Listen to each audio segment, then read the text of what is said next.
Welcome to the channel for you.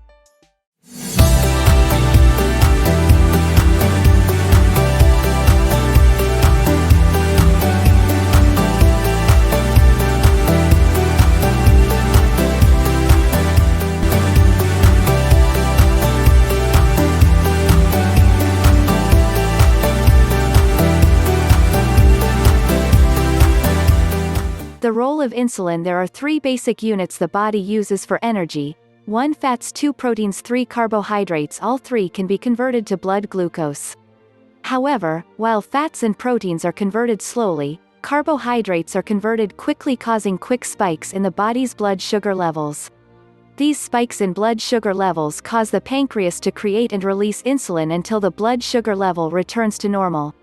Meanwhile, insulin, a hormone produced in the pancreas that lowers our blood's glucose levels, is released into the blood as soon as the body detects that blood sugar levels have risen above its optimal level.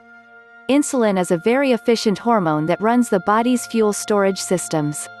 If there is excess sugar or fat in the blood, insulin will signal the body to store it in the body's fat cells.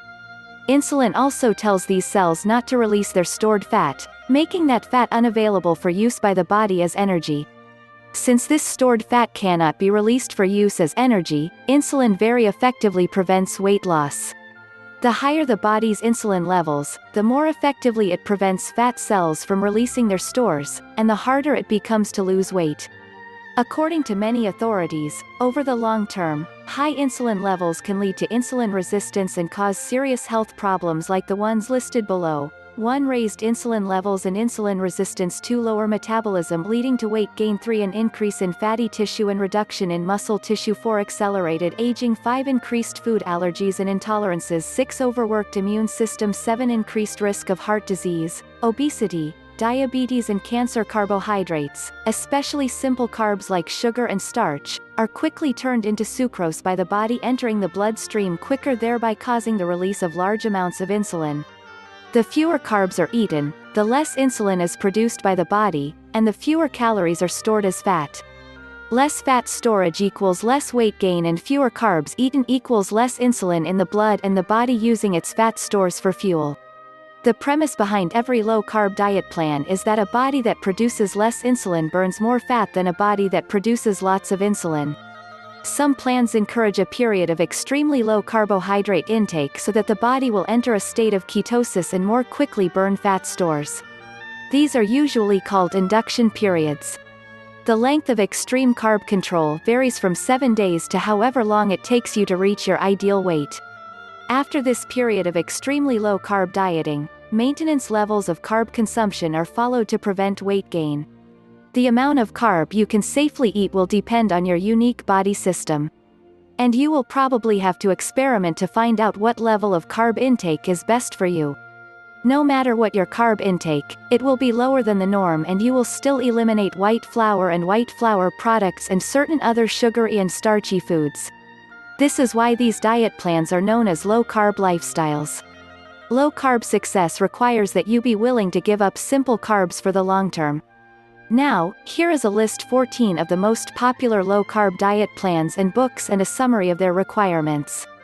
1. Atkins diet. Perhaps the most widely known of all low-carb diets is the Atkins diet. Created by Dr. Robert Atkins in the 1970s, the Atkins diet is considered by some to be the most extreme low-carb diet plan. Dr. Atkins believed that nearly all obesity is caused by overactive insulin production and not by overeating. He believed that overeating could be caused by carbohydrate addiction and that most overweight people actually ate less than their slim counterparts. However, they crave and eat carbohydrate, which raises their insulin levels and suppresses fat burning. Dr. Atkins is a proponent of ketogenic fat burning, which is achieved by eating fewer than 40 grams of carbohydrate each day. He advises his followers to buy testing strips so that they can measure the amount of ketones in their urine daily to confirm that they are in a constant state of ketosis. He also recommends the use of dietary supplements to help balance nutrition and the body's systems. The Atkins diet is divided into 4 stages: the induction diet, the ongoing weight loss diet, the pre-maintenance diet, and finally the lifetime maintenance diet. The induction diet is very strict as far as carb elimination, 20 grams or less per day, but generous in the allowance of fat and protein. It should be noted that low-starch vegetables are the recommended source of carbs. This phase of the diet lasts 14 days and is followed by the ongoing weight loss diet OWL. The OWL phase allows for the reintroduction of certain good carbs, but the levels are kept below 40 grams a day. Dieters stay on OWL until they reach their ideal weight. Once the ideal weight is reached, dieters transition into the pre-maintenance diet, where they experiment with reintroducing certain good carbs until they discover their carb tolerance level, the total carb grams they can consume in a day, and not gain weight. When dieters understand how much carb they can consume and they maintain their ideal weight, they will enter lifetime maintenance. Here they will continue to avoid sugar, processed foods, white flour and hydrogenated fat oils. The Atkins diet offers a number of approved foods, and there are Atkins stores in many areas that sell diet-compatible products. 2. Carbohydrate Addicts Diet. Husband and wife scientist team doctors Rachel and Richard Heller introduced the term, carbohydrate addict, in their 1993 book The Carbohydrates Addict's Diet. The idea is that some people are addicted to carbohydrates just like alcoholics are addicted to alcohol and drug addicts are addicted to drugs. This addiction causes strong cravings, insulin resistance and weight gain. Dr. Rachel Heller developed the diet to eliminate her own obesity and had maintained her dramatic weight loss for more than 20 years by the time the first book was written. The Hellers believe that insulin imbalance caused by carbohydrates causes the body to crave more food and interferes with serotonin release that would signal that the body is full. This leads to overeating and weight gain.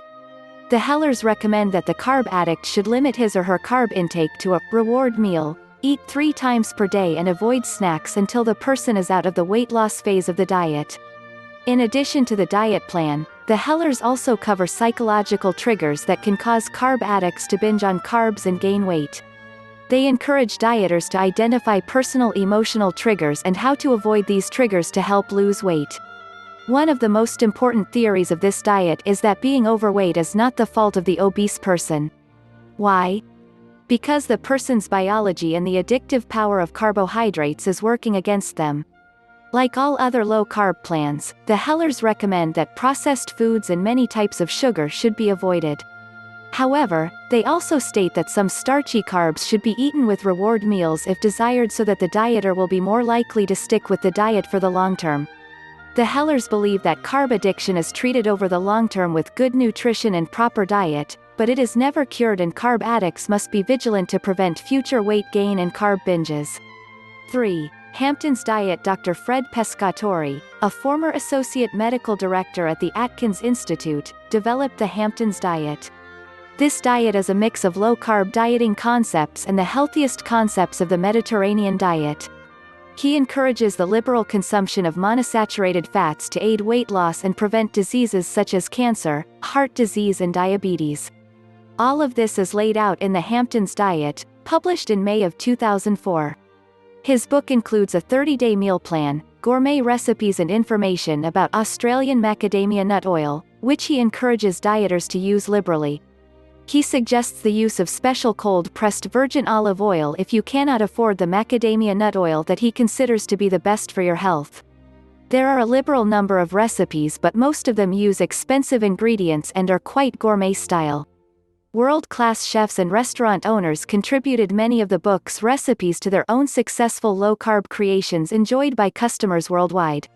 Because of Dr. Pescatori's affiliation with Dr. Atkins, his diet is heavily influenced by the Atkins diet.